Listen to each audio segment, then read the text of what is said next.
Ladies and gentlemen, welcome to this conversation with Sadhguru. My work as a journalist, I often find myself in some of the most troubled places on earth, and I realized just how little I know about living and life and how much there is to learn from Sadhguru. This talk tonight is done in partnership with Head Talks, which is basically the TED Talks of the mind, and we will be talking a lot about mental health as well as in our society.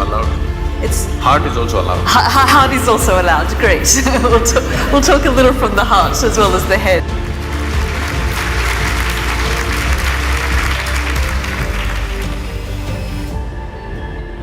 Seldom do we see this number of people turn out to one of these events queuing for hours beforehand. But that really comes down to the power of Sadhguru and the visionary that he is. He obviously needs no introduction. As you know, he's a mystic, a visionary, a yogi, a teacher, a humanitarian, and someone that we can all learn something about how we live life. Just earlier, we were speaking in the green room about some of the atrocities and some of the things that have happened over the last few weeks and the sorts of things that we witness on a daily basis. And the kind of conversations that we were having in there, I realized just how little I know about living and life and how much there is to learn from him. So I hope that you find tonight, in a way, something that you can take away from his words of wisdom. So I'll pass it on to Sadhguru.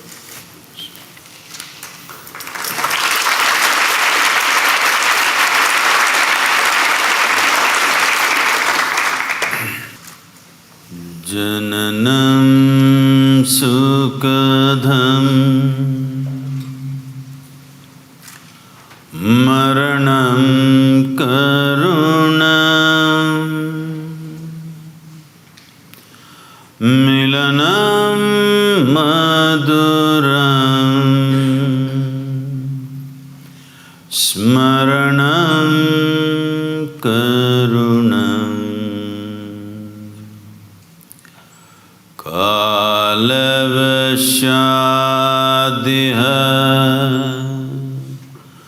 Sakalam Karunam Samayadipate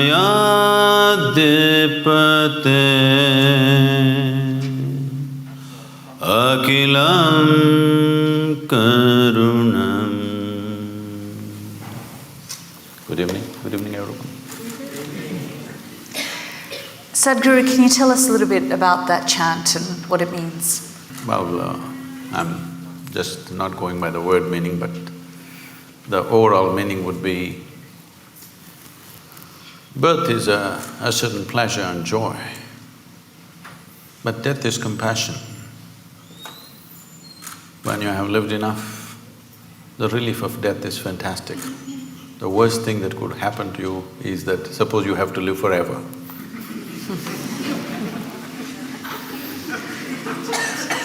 And what we are calling as birth and death is just a certain amount of time and a certain amount of energy in play. Time-wise, no matter who you are, what you are, for all of us, time is rolling away at the same pace. There's nothing you can do about it. You can't hold back a day. You can't hold back a minute, but our life energies are in our hands. If we take charge of this, then in a certain way, we have mastery over time. If your experience of life, by taking charge of your energies, you make it very intense, then how you live, if you live here for a year, it may feel like you live here for 100 years because of the sheer intensity of your existence. And also in terms of activity, if you organize your energies well, what somebody may do in 10 years, you may do it in 1 year. So in terms of impact, if you live 100 years, you lived 1,000 years. So essentially, we're talking about organizing that we can organize and coming to terms with that which we cannot organize. This is where the equilibrium of life is. You just said the worst thing that can happen is if you live forever. But what if that death is then imposed on you?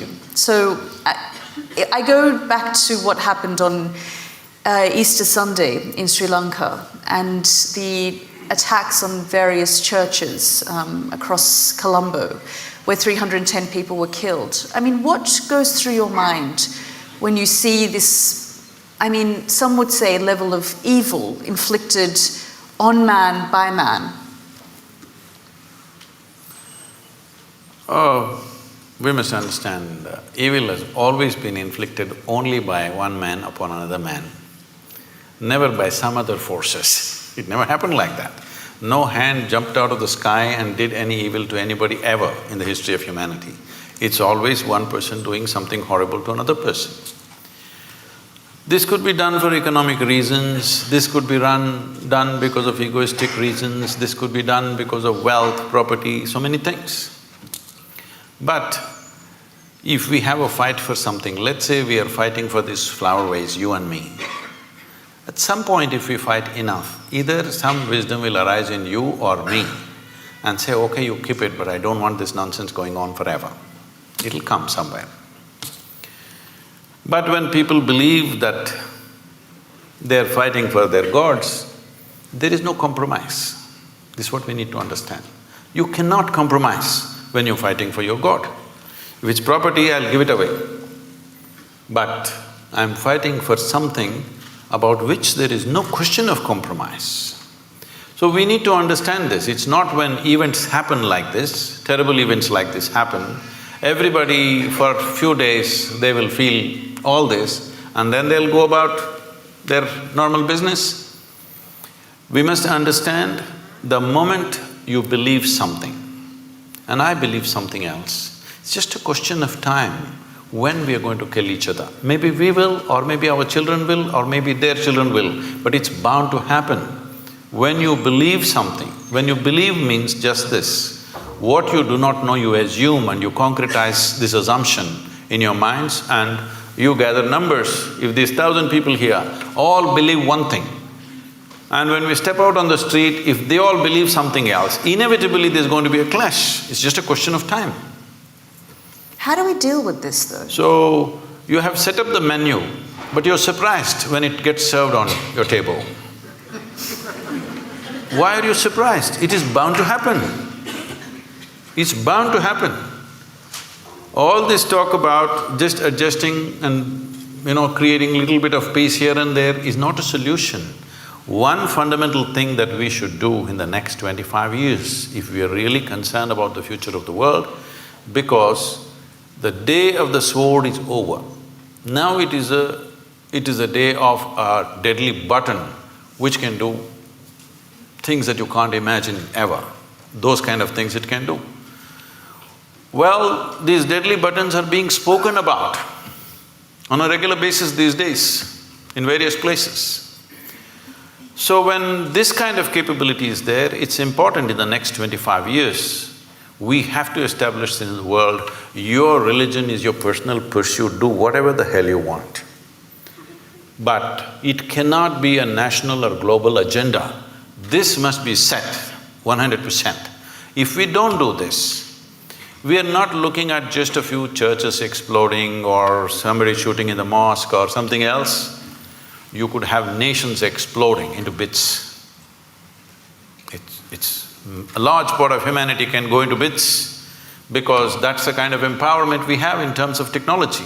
It's not like you'll take your sword and kill 100 people. You're going to just take away millions at a time. So when this kind of empowerment is there, these kind of rudimentary beliefs, when I say rudimentary belief, I'm just saying, you believe something that you don't know. Let's understand the word belief first of all. I'll ask you a simple question, is it okay? Am I too abrasive for you? You said it's head talk. Suppose I ask you right now, how many of you believe you have two hands? Please raise one hand. Do you believe you have two hands or do you know you have two hands? No. If I start an argument with you that you don't have two hands, and if my argument becomes too powerful, one slap in the face, and you know you got hands. So with hands you know. There are so many things you believe. What does it mean? It simply means things that you do not know. You are not sincere enough to admit what I do not know as what I do not know. Because you've not understood the immensity of I do not know. Only when you see I do not know, the longing to know, the seeking to know, and the possibility of knowing becomes a living reality. Otherwise, everything I do not know, I just assume. What is the point of that? The moment you assume and you gather 1,000 people who assume the same things, and I assume something and I gather 10,000 people who assume the same thing, clash is inevitable, believe me. But it's easier said than done to say, well, in the next 25 years we need to get out of this mindset. Well, never before this was possible. Today we are sitting here just talking to 1,000 people, but you know that today we have means, what we speak here, we can make it reach the entire humanity. This was never ever possible. Many fantastic human beings have come, but what they could do was minimal, because when they spoke, hardly 10 people heard. Today you can sit here and speak to the entire world. When you have this capability, how come you say you cannot transform the world? We can. It is just that, are we committed to making it happen? I was just talking to somebody who was some kind of an expert on the internet. That's when I started going on YouTube and everything. This is about 12 years ago. I was talking to someone in United States who is some kind of an expert on the internet affairs. So I've never gone browsing or anything, I'm just busy with what I'm doing. So I just asked, what are people looking for hours on end there on this net? So he very casually says, Sadhguru, about 70% is pornography. I said, what? He says, yes. I didn't want to believe him. I said, this is not possible. It can't be 70%. Maybe some people are looking up something. But then I check with a few other people, everybody says 70% of data is pornography. And they tell me, every year some 1.2 million children below 15 years of age are being sold on internet. What's wrong with us? I'm saying, when such a tremendous tool of technology comes to us, we want to sell our children? Is this how we use it?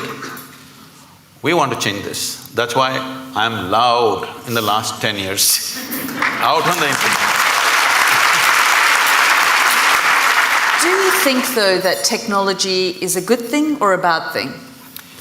Technology is neither. The beautiful thing about technology is, if you learn to use it, it works for you. But who you are will decide how you use it, isn't it? But how do you So what we need to fix right now in the world is, who are we? This is what we need to fix. We've all become many things which we are not.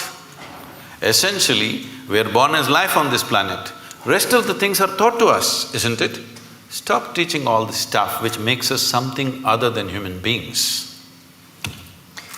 I mean, you can say this as Sadhguru, but how do you deal with a 15-year-old who spends 6-7 hours of their day on a phone, which then impacts their mental health, their state of mind? See, being on the phone need not necessarily impact the mental health. But what is on the phone? That's a question, isn't it? Right now, at least in India, whatever they may be looking for pornography, but Sadhguru pops up.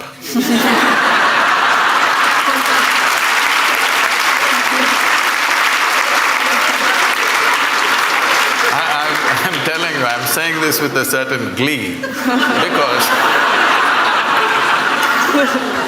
you know, I'm just walking in Bangalore city. Some 12, 13-year-old boys, from a bunch of them, they say, hey, Sadhguru, Sadhguru, and they come running. I said, hey, you idiots, how do you know who I am? They said, no, we watch your videos, Sadhguru. I said, what? Your mothers must be forcing you to watch my videos? They said, no, in our class, all of us are watching your videos.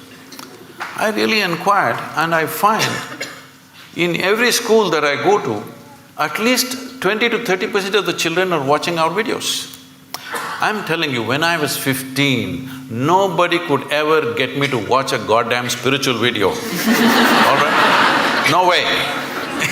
But today, children are watching. So, this is a new and a fantastic development. So, phone is not the problem. What is the content you're putting on it? And who is putting on it? Children are putting? No, adults are putting. Everything has become commerce. So, children are playing video games. Whatever, in India, some PUBG, what is it? Because I came to know about it because the Prime Minister mentioned this something. See, it seems whatever, 2-3 hours a day, you're practicing how to kill this one, this one, this one and this one, okay? I'm shooting. When I am 12, 13, it may be okay. When I become 18, don't I want to get a little real? Am I happy just shooting them on my phone? I would like to really shoot them, please understand this. You think I will be satisfied just shooting people when I think it's the right thing to do? Whoever appears, I shoot them on the phone. You think my instinct of wanting to shoot people that I see will be satisfied just on the phone? You are living somewhere. It's not reality. So when we are putting our children through this, and we think they are violent, they are wrong, no, this is the kind of content you're giving them. Can't we change the content to whatever extent we can? I mean, but there are a lot of studies that have been done that the internet is causing a lot of angst for young people. See, these studies goes on about everything. What is not causing angst, tell me? Everything is. And these studies keep changing all the time. Yes, there is some kind of impact of a screen time because of the type of light it emits. People lose their ability, because they're going on this late night, they cannot sleep properly. Because they cannot sleep properly, next day morning there are many troubles. All these things are rolling up. Today in United States, they have technology de-addiction centers, where like AA or something, they have technology de-addiction centers where people go there, and it's a big thing that you can live without a phone. It's a huge achievement that you kept your phone away for whatever number of days. So, technology is not the problem. Compulsiveness is the problem, isn't it? If you're compulsive, even the food that you eat, if you eat compulsively, won't you get sick? So for compulsiveness, there's only one cure, consciousness. There is simply no other cure. You can make adjustments. Can I say a joke? Is it okay? Please, of course. On a certain day, an office colleague, a young woman, asked Shankaran Pillai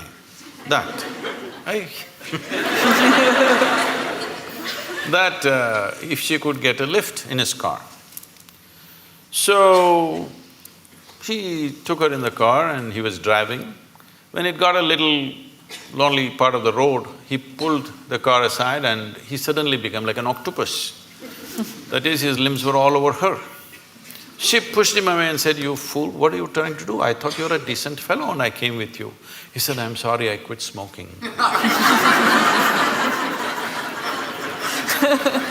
Then tell us, how do we get to a point of consciousness then? How do we not take our impulse from smoking to something else? See, we are misunderstanding consciousness as just mental alertness. Mental alertness will help you to survive better. Consciousness is not about that. See, you know that you exist right now only because you're conscious, isn't it? You are conscious right now. That's why you know that you're here. Suppose you fell asleep. You don't know that you exist, isn't it? You don't know the world exists, nor do you know that you exist, simply because you're somewhat unconscious. Does it mean to say you're completely unconscious? No, you're still conscious when you're sleeping, but not conscious enough to notice the presence of many things. So consciousness is not whether it is present or absent, it is always there. The question is only the intensity and the volume of it. If we have to use an analogy, right now see, the lights are focused on us, so both of us are clearly seen. There are people hiding in darkness. Suppose you dim the light further, all these people will disappear, only two of us will be there. If you increase the voltage, suddenly they will all appear. They were always here. They were here all the time. Because the lights were dimmed, I could only see you and nobody else. If the lights were up, then you could see. This is all consciousness sees. Everybody is conscious. Question is how conscious. So to increase or to raise consciousness, what have we done in the societies? Our entire education system is just about survival, one being better than the other. How can you be conscious when you're competitive? When all you want to do is be better than somebody. Your only joy is other people's failures. How will you be conscious? When you're enjoying other people's sufferings, other people's failures. This is what being number one means. I'm the number one means what? You're number 10. That's my joy. So I think this is sickness. From kindergarten, you're spreading this sickness into children and you expect them to be fantastic. It won't work like that. So do we need to change our systems? Oh, definitely.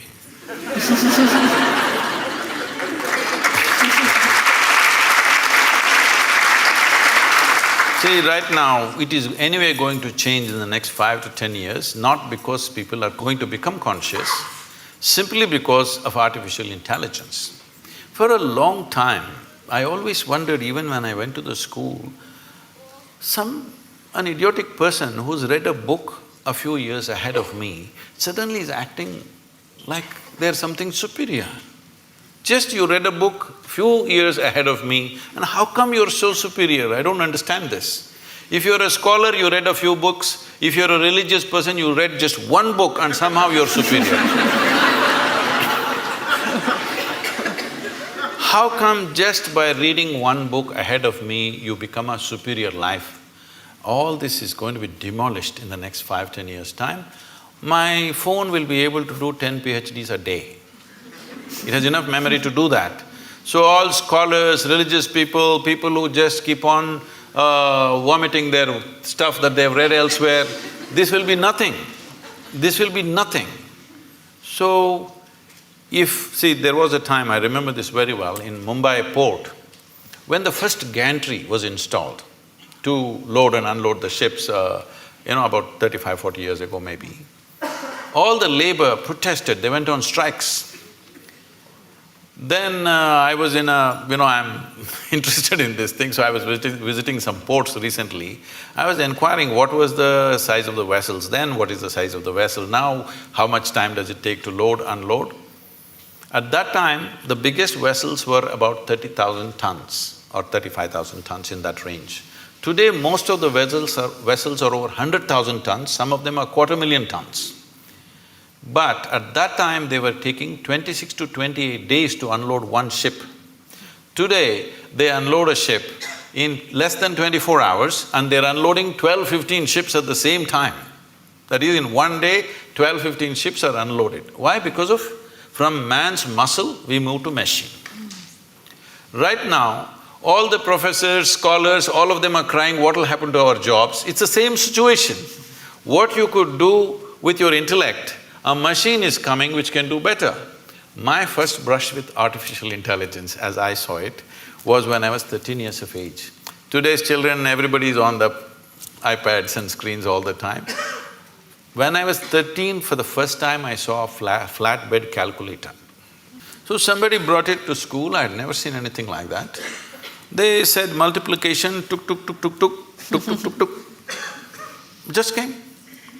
Immediately I felt offended because if it can be done like this, why the hell are they torturing me in the arithmetic class?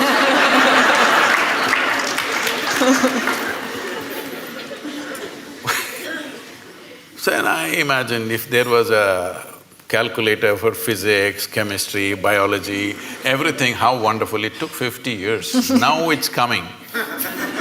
All the best for the children of the future, because they don't have to go through this torture of simply trying to retain something in your memory and believe that your memory is intelligence. Your memory is not intelligence. Your memory is a certain capability, all right, but intelligence is a different dimension of life. Consciousness means pure intelligence. unsullied by memory. Now if I look at you, oh, I know Yalda, oh, she's good, she's bad, she's my friend, she's my enemy, this, that, so much nonsense in my head. What happens now is, I don't see you the way you are right now. Yes? If my intelligence is sullied by my memory, I cannot see you and experience you the way you are right now. If I don't see you right now the way you are, I cannot see this flower the way it is right now, I cannot see the sunrise, I cannot see the sunset. For everything I have a stupid meaning in my head. There is no meaning in the phenomena of life. There is no meaning to sunrise, there's no meaning to a flower, there's no meaning to a cloud, there's no meaning to anything. It's just that it's fantastic, that's all.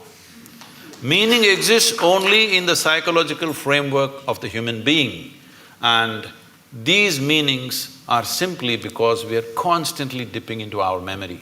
In traditional terms in India, when we see people living out of their memory, we say, "Ayyo karma." That means past memory is ruling them. They will never experience life. They will just recycle the same stuff. Is it possible to shed or leave behind memory?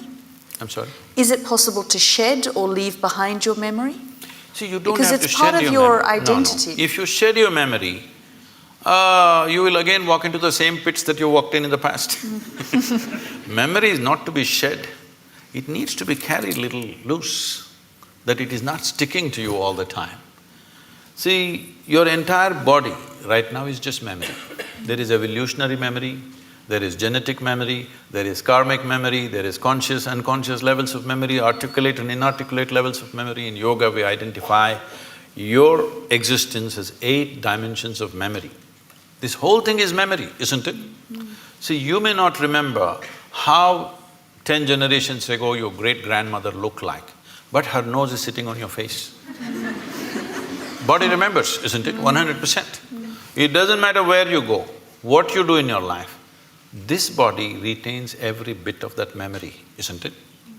So, this existence is memory, but do you want to use this body and this bank of memory that you have in your mind as a platform upon which you sit, or do you want to carry this on your head? This is the difference.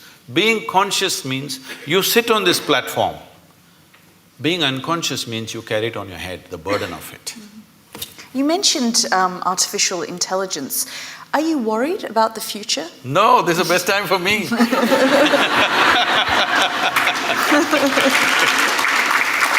See, if, let us say, right now, you have read 10,000 things and you remember all that, I have not read anything. So, the value that you have is only the memory you have. But now I have a little gadget which knows 1,000,000 times more than you know. So now what is the value for you and me? What kind of a human being I am is the only value, isn't it? What nonsense you carry in your head is of no value. So this is a great time for me. This is great time for humanity, because now you being a human being will become more important than what nonsense you carry in your head. I'm sorry, this is head talk. So are you saying then that we are living in the best time in history? Definitely. Is there any question? Never before human survival was as well organized as it is today. If you had to start your morning, you had to take a bucket and go to River Thames, which is a mile away, and carry this bucket full of water. Tell me in this room, how many people are even fit enough to carry a bucket full of water for a mile? Now we're complaining because the warm water is not coming. There are two knobs you have to turn for warm and cold water. You want a single knob, so people are freaking in the morning. 2 knobs have to handle. So, survival is better organized than ever before. When our concern was survival, we couldn't pay attention to other dimensions of life. See, once you come as a human being, if you had come as any other creature, stomach full, life settled. Once you come as a human being, stomach empty, only one problem, stomach full, 100 problems. Why this is so is, our life is not fulfilled with survival. When our survival is in question, we are just like any other creature. Only when survival is fulfilled, the dimensions of being human kicks in into our experience. When you're thinking of where is my next meal, we don't expect you to be very human. You lose it in many ways. Now survival is settled for a large part of humanity. Unfortunately, there's still populations for whom it's still a struggle. But I would say at least for 60% of the population on the planet, for the first time, survival is better organized than ever before. The world is safer than ever before, though people are constantly complaining. Well, you're talking about Sri Lanka, yes, it's an unfortunate incident. But 1,000 years ago, if 1,000 people died just 100 miles away, you would be sitting here thinking world is super peaceful. Yes or no? Today it's because of BBC that somebody dies somewhere, the blood flows into your sitting room.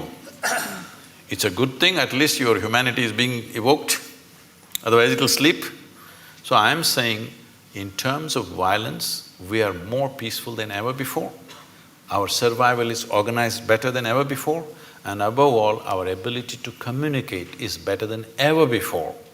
These are not small things. Now the question is, what are we going to communicate? Are we going to abuse each other?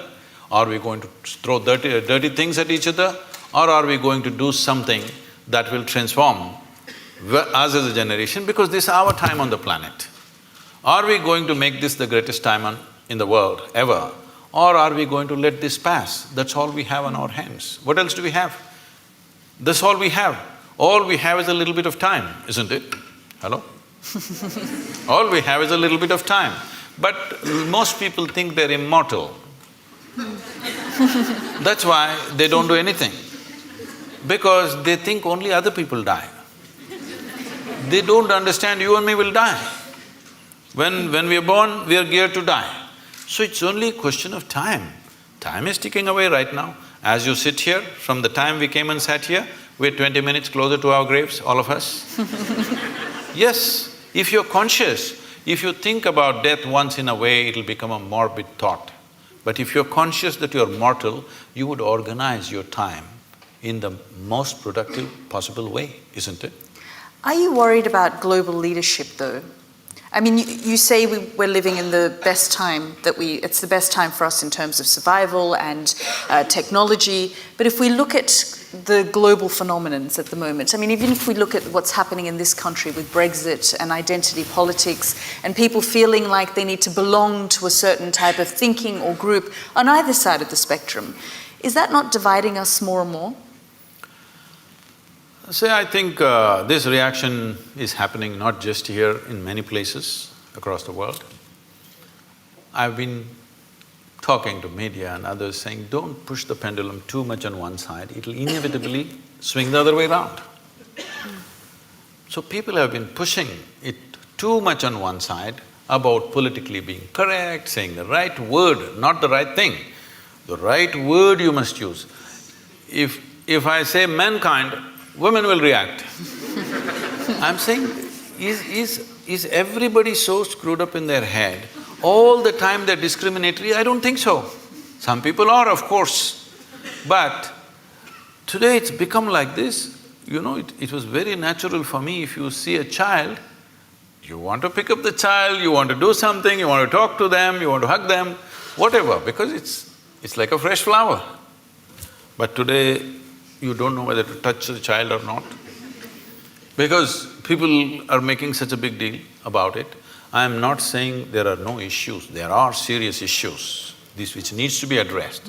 But at the same time, when we push it to a paranoia level, instead of taking necessary steps, we make it a paranoia among people, then the other swing is inevitably going to come. Now somebody is saying, don't worry about all this ecological nonsense, nothing is going to happen, everything is fine, let's do everything as it is because this is all rubbish, because you pushed it too much. This is very important to understand, people who are concerned in this world. If you are a concerned human being, it's very important, whatever you think is right, you must not push it too much. If you push it too much, the reverse pendulum will anyway happen, you're seeing that right now. Talking about Brexit, Is it okay? Because I think you already made up your mind, so… See, could you sell this idea to anybody in 1945? 1945, could you sell this idea that Germans, French, Italians, Spanish, English all come together as a union? Could you even think, I'm asking, after World War II? So in 50 years' time, when such a thing happens, it's not just an economic arrangement, it's a huge step in human consciousness, that with people that you fought so bitterly, bitterly means it can't be any worse. Human beings can't find any worse than that. After that, within 50 years, when the generation is still alive, many members of that generation are still alive, you thought of coming together, it's not a small thing. It's not just economic arrangement, it's not just euro versus your pound or whatever. It is a tremendous step for humanity. But now you want to go back on it? It's done. On that note.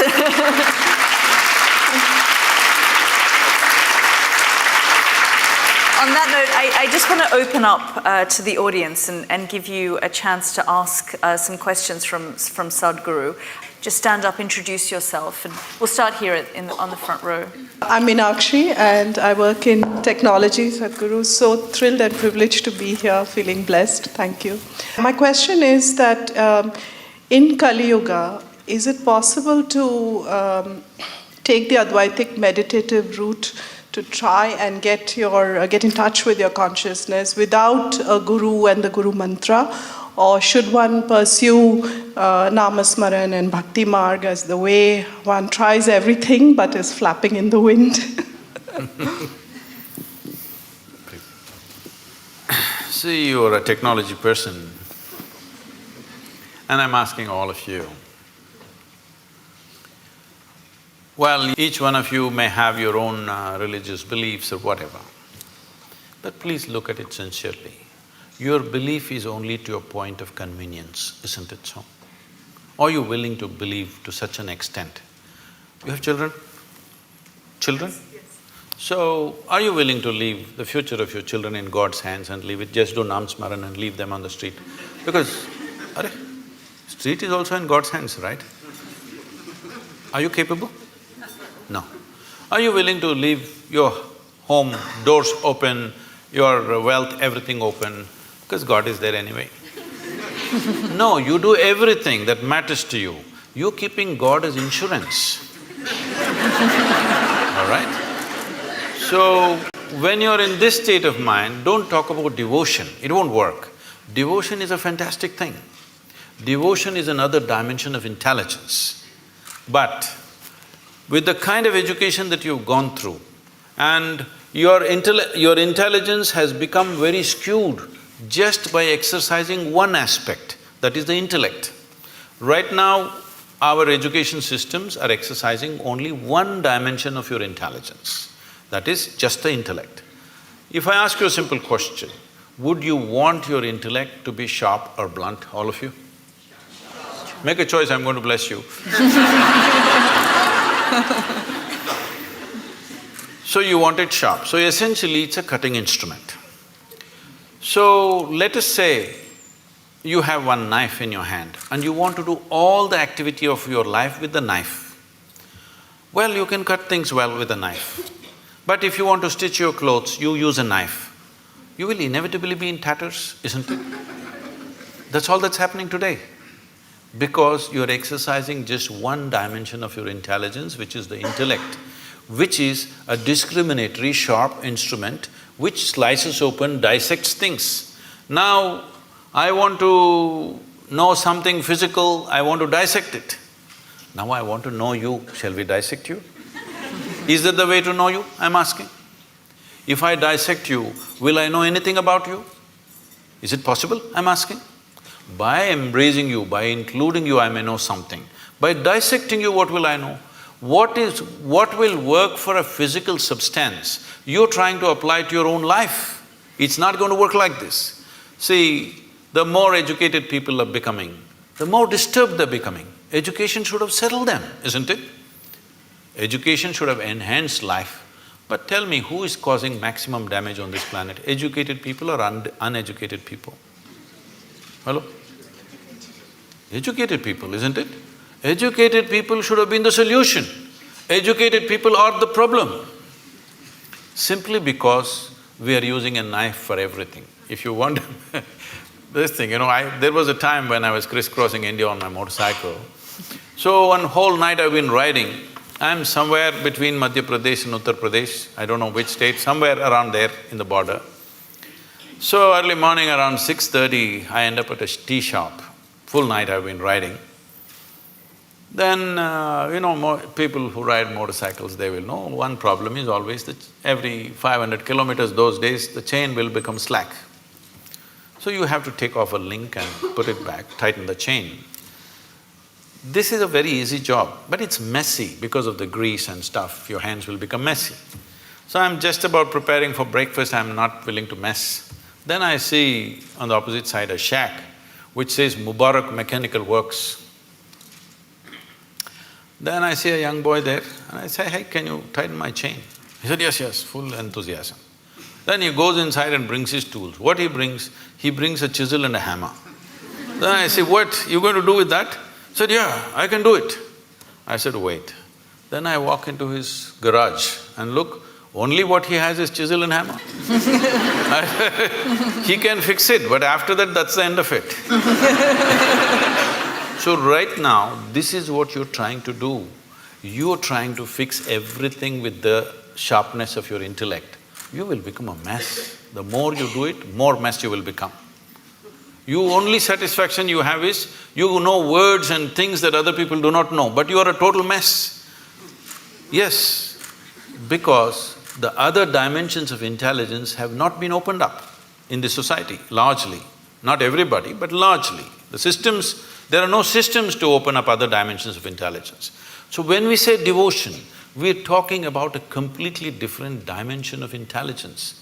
Devotion is not about belief. Devotion is not about going to a temple, church or mosque.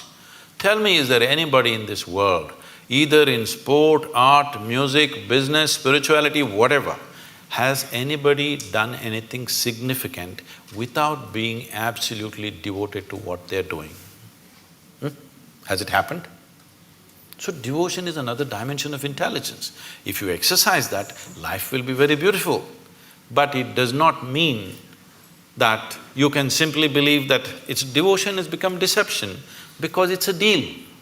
Right now the deal is like this, dear God, I will give you 10 pounds, will you give me million? I'm saying, when there's not a single idiot on the streets of London who is willing to make such a deal, how come the source of creation is willing to make such a deal with you? So what do you think of organized religion then? I generally don't think about it.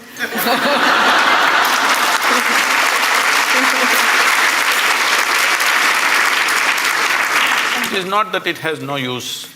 See, if there was no religion,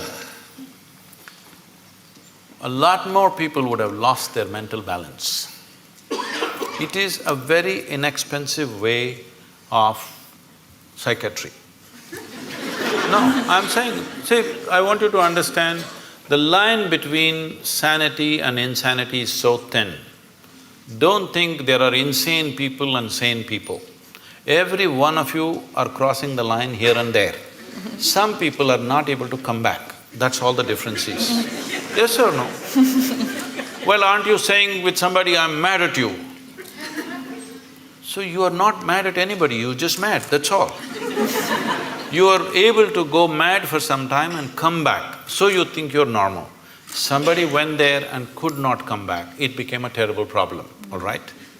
So, do not assume sanity is some kind of sanity is some kind of an established status for you. No, today you may be perfect, tomorrow morning you may be gone. Do you understand? It's very much possible. Like today you're healthy, tomorrow morning you may be talking about terminal illness, it's possible for any of us. So the same thing is possible with mental illnesses also. It is not to be taken lightly.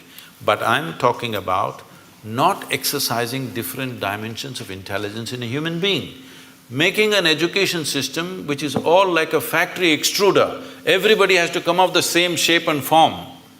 This is causing enormous distress in human societies. Yes. It's very nice to be with you, Sadhguru. I wanted to know about Adiyogi because I've learned and I studied some yoga for years and I never heard about Adiyogi except from you. Oh, you thought Madonna invented yoga, is it?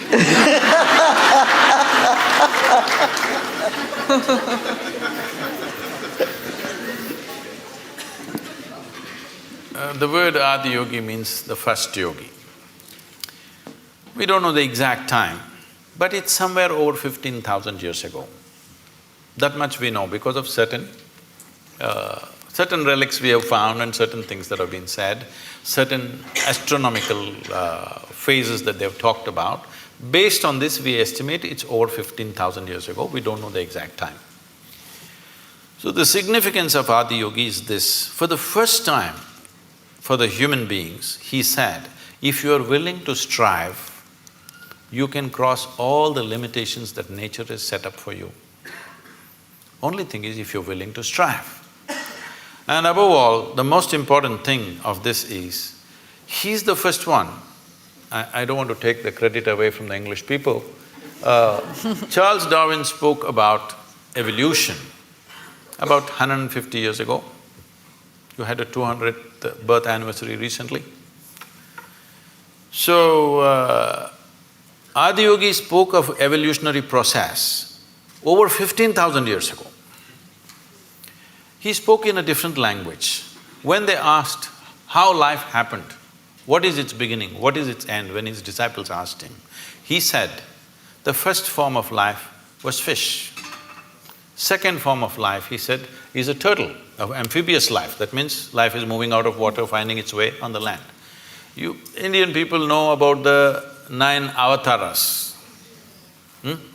The next one is an animal, usually is called a wild boar because wild boar is supposed to be the most physical creature among the mammals. So he says, it's a wild boar. Next one is half man, half animal. Next one is a dwarfed man. Next one is a full-fledged man but emotionally volatile man. Next one is a peaceful man. Next one is a loving man. Next one is a meditative man. The next one, which is yet to come, is supposed to be a mystical man. That could be you. Because if you pull out a small thing in your hand and start speaking to somebody in India or America, you're quite mystical. If you only… Yes. I'm saying, if only you had a phone 100 years ago, you could claim you're God and people would have believed it. Yes or no? So, he's not talking about individual people, he's talking about different stages of evolution. If you look at what Adiyogi spoke, in many ways it runs absolutely parallel to what Charles Darwin spoke 150 years ago. So he spoke about evolution and he said, till now evolution happened without your consent. Now you have the privilege to decide how far you want to evolve. He said, this is the most significant aspect of being human is this, that you decide your evolution. When you were a monkey, it's not my statement, it's Charles Darwin, okay? When you were a monkey, you did not decide, I want to become a human being. Nature just pushed you on for whatever reasons. But now that you're a human being, now you can decide what kind of a human being you want to be. This moment you can be like a brute, next moment you can be godlike. Both are possible for you right here. So he said the most significant dimension of being human is you determine your evolution. This is the only creature on the planet who has that freedom to do that. He said this is the most important thing and he gave 112 methods through which a human being can evolve to their ultimate nature. So that's why Adiyogi. Namaskaram, Sadhguru. I would like to know about science of consecration, and if I'm worthy of knowing it, how do I go about it? Oh. Well, we must congratulate Yalda, because in the next 3 weeks she will be a mother. Thank you.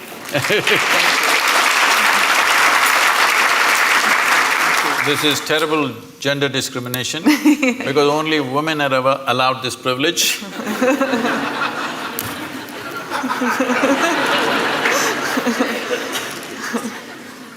So, she was talking to me about how she's conscious when there is a situation in any place, given place, without any logic to it, conscious of certain energies and how different people and different forms and different spaces impact you. So the science of consecration is just this. The best material to consecrate is a human being. Because of all the physical forms on this planet, this is the most evolved physical form. The easiest thing to consecrate is a human being. But the problem with the human being is, every few minutes they'll make a U-turn. You can consecrate them right now, by tomorrow morning we don't know. So first of all, to get them committed to stay with whatever is given to them is a big issue, especially in today's world. Because of that, we consecrate other forms. We always want to choose a form or a substance, first of all, which is of the highest density possible, because physical form, its strength and its integrity depends upon its density. So we normally solidify mercury to do this. This is called as Rasavaidya, which means it is the technology of solidifying mercury. People think it's a miracle. No, it's not a miracle. We use mercury as a process of consecration. The idea is it will change the very energy in which you are. Well, today our modern science is still busy studying physical things. Everything physical about you has been gathered from outside, isn't it so? Hello? What you call as my body is just a piece of this planet. You slowly gather it by the food that you eat. So if everything physical about you is just something else, not you, what you gathered cannot be you. What is you? Definitely there is a dimension beyond physicality. If you ignore that, there's simply no life. But right now, still the logic, the human logic which thinks it is scientific is still at this level of logic that except what I can measure on the instrument does not exist. So actually all of you do not exist because you cannot be measured. This happened to me. I don't subject myself to these indignities anymore. Way back, because of some obligation, I was in some institute, they said, we want to measure your gamma waves. I didn't know I had gamma waves. They said, no, there are gamma waves in your brain, we will measure it. So they put 14 electrodes into my body and they said, meditate. I said, I don't know how to meditate. They said, you teach everybody meditation. Yes, I do, because they don't know how to sit still. If you want, I will sit still. But this is the whole problem. Their problem is they want what kind of meditation? They want a name and the process and they want to measure the result. So I am not going to give them that pleasure. I said, if you want, I'll sit still. So I simply sat. After about 20 minutes, with some metallic object, they're hitting that funny place in your elbow, you know, where it hurts most. Then I thought it's part of their experiment and I sat there. Then they're hitting my ankle, my knee. It became quite consistent and painful. Then I opened my eyes and said, am I doing something wrong? Why am I being beaten? They said, no, according to our instruments, you are dead. I said, this is a great diagnosis you have. But then they thought through and they said, no, it looks like your brain is dead.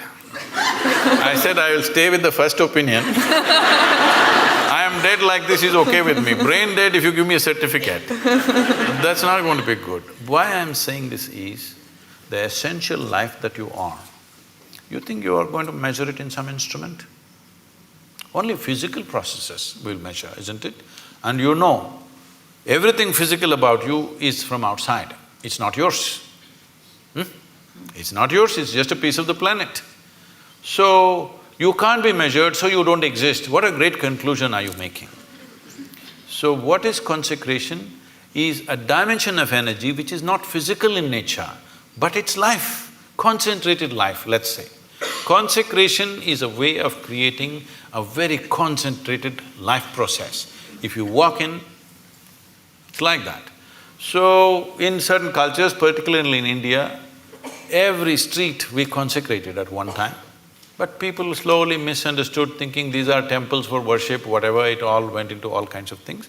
But still there are fantastic spaces of consecration in that culture, you must come and experience this.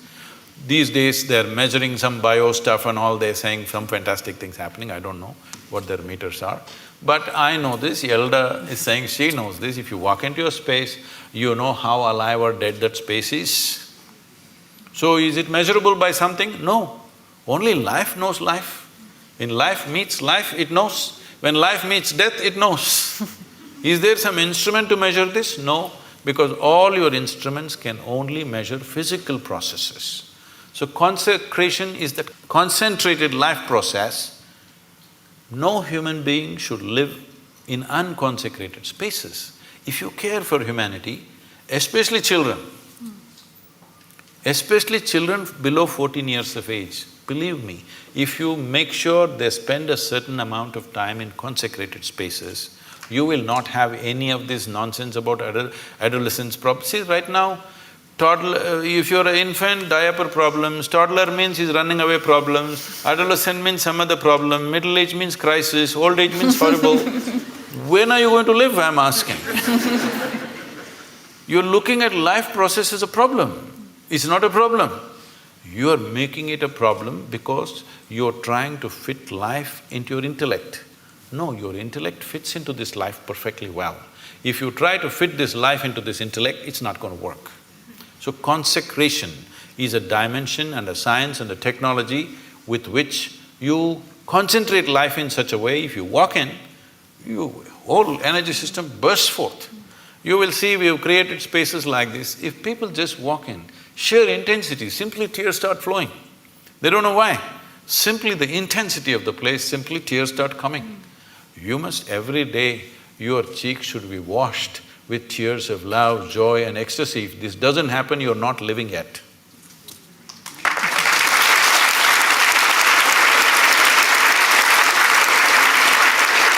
Sadhguru, we've just got a few more minutes left, but I wondered, I mean, it was such a beautiful thought that you've just left us with, but I wondered if there was some final thought or a mantra or something that you can leave our audience with before they go home.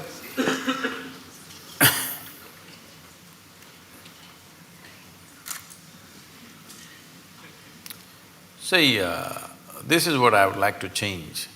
To learn ABC, just 26 alphabets in English language. If you come to Tamil language, 212 alphabets at least, it's complicated. Only 26 alphabets. Tell me, how many years did you spend just learning the alphabet and learning to use it? Your basic education till high school, this is all you're doing, learning to use the language and using the language so that you can understand whatever comes your way, this is all. At least 12 years. 12 years you spent, one solar cycle that's called in yoga. One solar cycle you spent just to learn a language, to communicate with people. But to transform your life, you want a 2-minute mantra.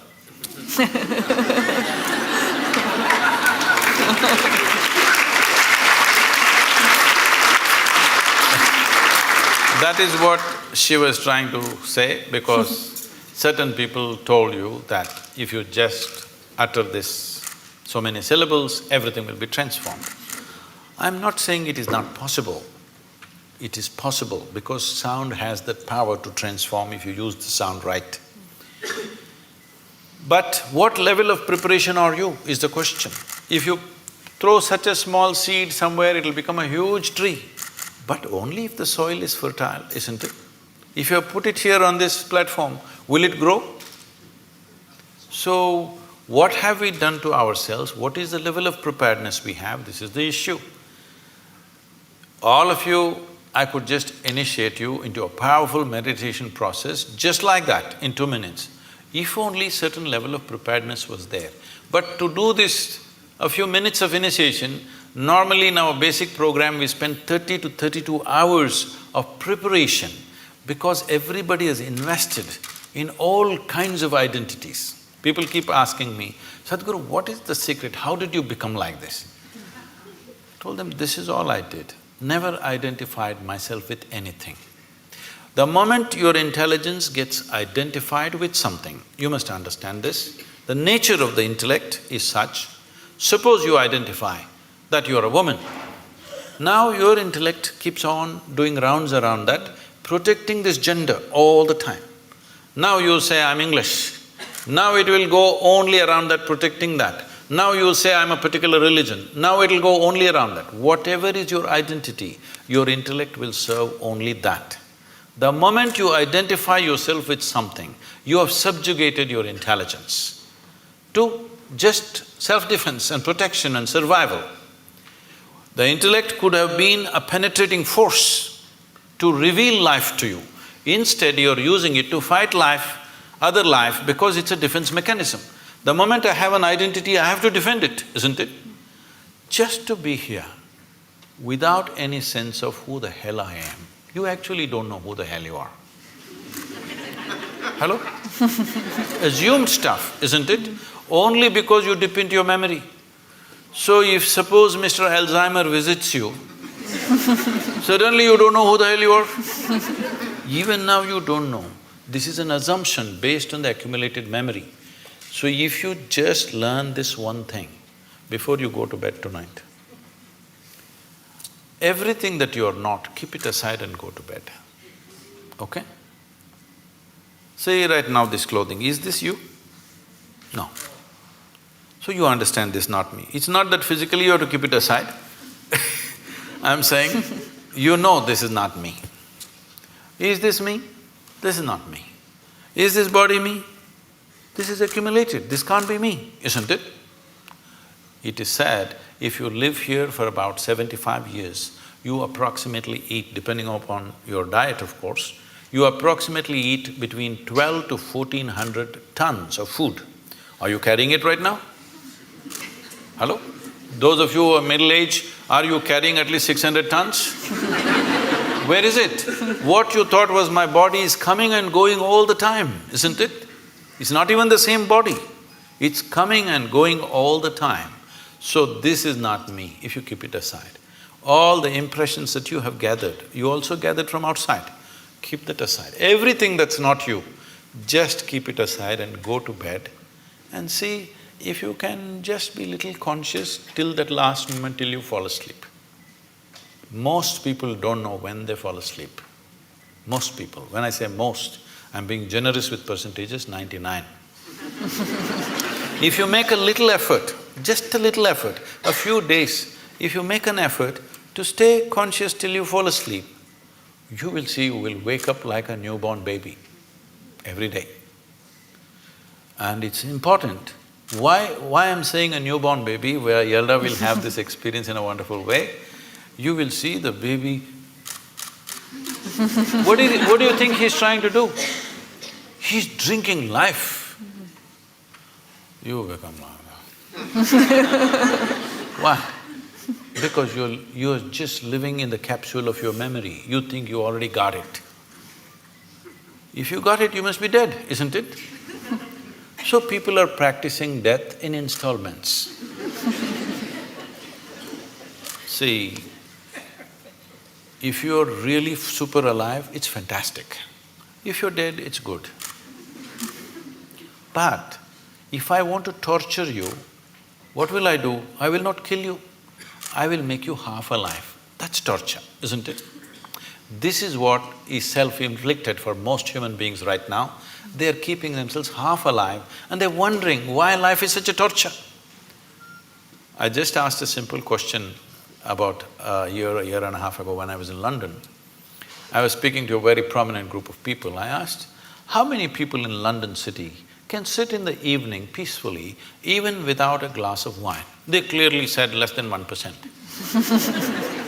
So, to be healthful, you need a chemical. Today, 70% of the people are on prescription medication of some sort. To be peaceful, you need chemicals. To be joyful, you need chemicals. To be ecstatic, of course you have ecstasy. I'm saying for everything, if you need chemicals from outside, this is not a moral issue for me. The concern is this: if 90% of the population is doing chemicals to be healthful, joyful, peaceful, everything, the next generation that you produce will be less than you. This is a crime against humanity. Next generation should be at least one step ahead of us. But if you produce a generation which is behind you, you're seeing this. You're beginning to see this everywhere. If you produce a generation which is less than you have committed a serious crime against humanity. This will happen in a big way if we don't go off chemicals, both prescribed and otherwise.